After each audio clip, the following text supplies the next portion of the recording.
Hello everyone, I hope you all are fine. आज हम twelfth economics के अंदर हमारा चैप्टर नंबर 12 स्टार्ट करेंगे, जो कि हमारा है बैलेंस ऑफ पेमेंट। आज हम स्टडी करेंगे कि बैलेंस ऑफ पेमेंट क्या होते हैं। तो देखिए, बैलेंस ऑफ पेमेंट BOP, जिसे हम BOP से भी रिप्रेजेंट करते हैं, B से बैलेंस, O से ऑफ, P से पेमेंट। तो देखिए, balance of payment is a statement of accounts showing all economic transactions or monetary transactions of a country with the rest of the world during a period of time, generally 1 year। देखिए, balance of payment क्या है? एक statement है accounts का, ठीक है।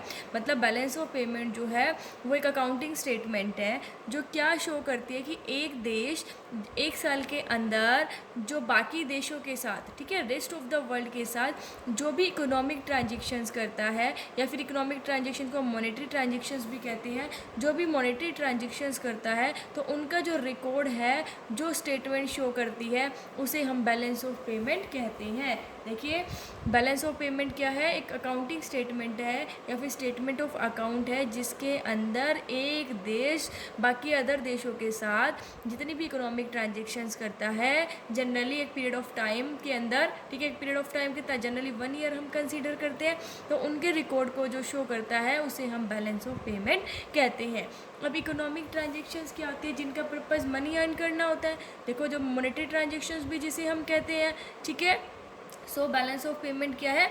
उन सबकी स्टेटमेंट होती है जिसके अंदर एक देश जो भी दूसरे देशों के साथ ट्रांजेक्शन्स कर रहा है, इकोनॉमिक ट्रांजेक्शन, जैसे बाहर से गुड्स मंगवा रहा है, ठीक है, और यहाँ से बाहर भेज रहा है, तो वो जो रिकॉर्ड है वो किसके अंदर मेंशन किया जाता है? बैलेंस ऑफ पेमेंट के अंदर। जैसे अगर हमारा देश बाहर बेचता है गुड्स, ठीक है, गुड्स या सर्विसेज भेज रहा है, तो उसे हम क्या करेंगे, क्या कहेंगे? एक्सपोर्ट, क्योंकि वो क्या कर रहा है? बाहर भेज रहा है, सेल कर रहा है। और वहाँ से कोई मंगा रहा है, बाहर के देश से हमारे देश में कुछ मंगवा रहा है, तो उसे हम क्या कहते हैं? इंपोर्ट। तो जितने भी ये एक्सपोर्ट इंपोर्ट है, गुड सर्विसेज का जो भी ट्रांजेक्शन्स है, इकोनॉमिक ट्रांजेक्शन्स है, वो किसके अंदर शो की जाती है? बैलेंस ऑफ पेमेंट के अंदर शो की जाती है। इसीलिए कहते हैं कि बैलेंस ऑफ पेमेंट अकाउंट्स की एक स्टेटमेंट ऑफ अकाउंट है जिसके अंदर एक देश बाकी जितने भी देशों के साथ मॉनेटरी ट्रांजेक्शन्स या फिर इकोनॉमिक ट्रांजेक्शन्स करता है एक साल के अंदर, वो उसके अंदर रिकॉर्ड किया जाता है, वो इसके अंदर शो किया जाता है,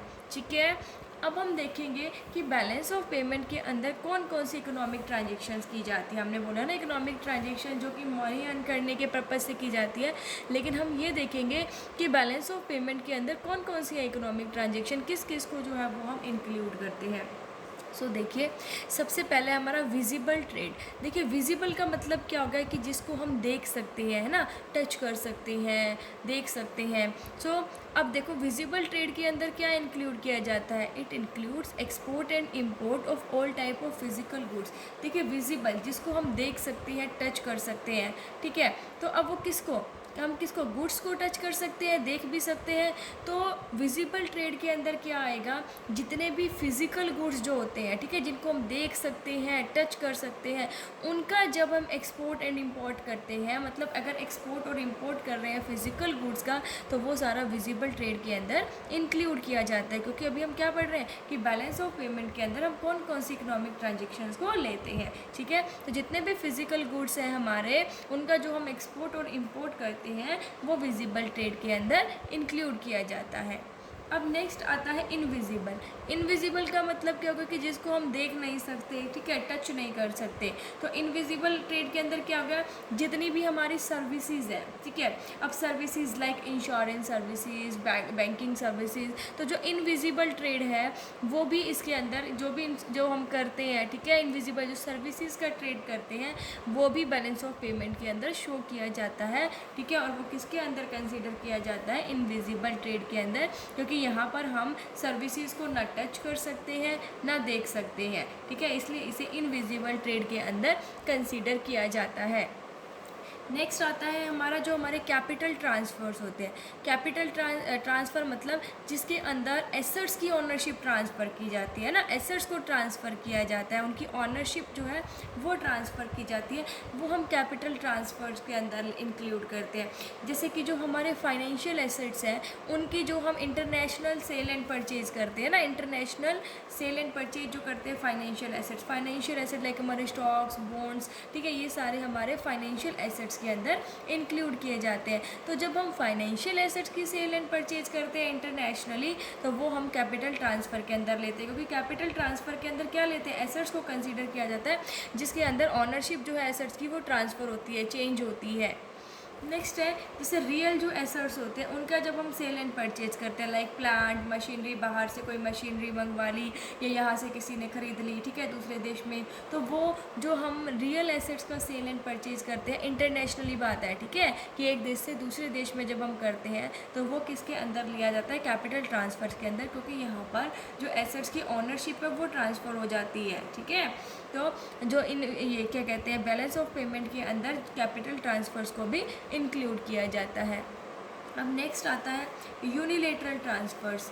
देखिए यूनिलेटरल का मतलब क्या होता है, जो वन साइडेड होती है, ठीक है, जैसे बाहर से किसी ने कोई गिफ्ट भेज दिया, दूसरे देशों ने हमारे देश में कोई गिफ्ट भेज दिया, या बाहर से कोई, जैसे हमारा फैमिली मेम्बर रहता है, उन्होंने कोई पैसा भेज दिया हमारे पास, तो वो क्या हो गई, यूनिलेटरल ट्रांसफ़र, क्योंकि वो वन साइडेड है, ठीक है, टू साइडेड नहीं है, वन साइडेड, उन्होंने हमें भेज दिया, बदले में हमें तो कुछ नहीं दिया, ना तो हमारी कोई ऑनरशिप ट्रांसफ़र हुई, ना कुछ हमने ट्रेड किया, ठीक है, तो ये भी हम बैलेंस ऑफ पेमेंट के अंदर इंक्लूड करते हैं। सो बैलेंस ऑफ पेमेंट के अंदर हम कौन कौन सी इकोनॉमिक ट्रांजेक्शन्स को इंक्लूड करते हैं। फर्स्ट वन क्या है हमारा, विजिबल ट्रेड। विजिबल ट्रेड मतलब जिसको हम देख सकते हैं, इनविजिबल ट्रेड जिसको हम देख नहीं सकते, लाइक सर्विसेज। विजिबल देख सकते हैं मतलब फिजिकल गुड्स हैं, ठीक है, और इनविजिबल के अंदर क्या आ गई, सर्विसेज आ गई।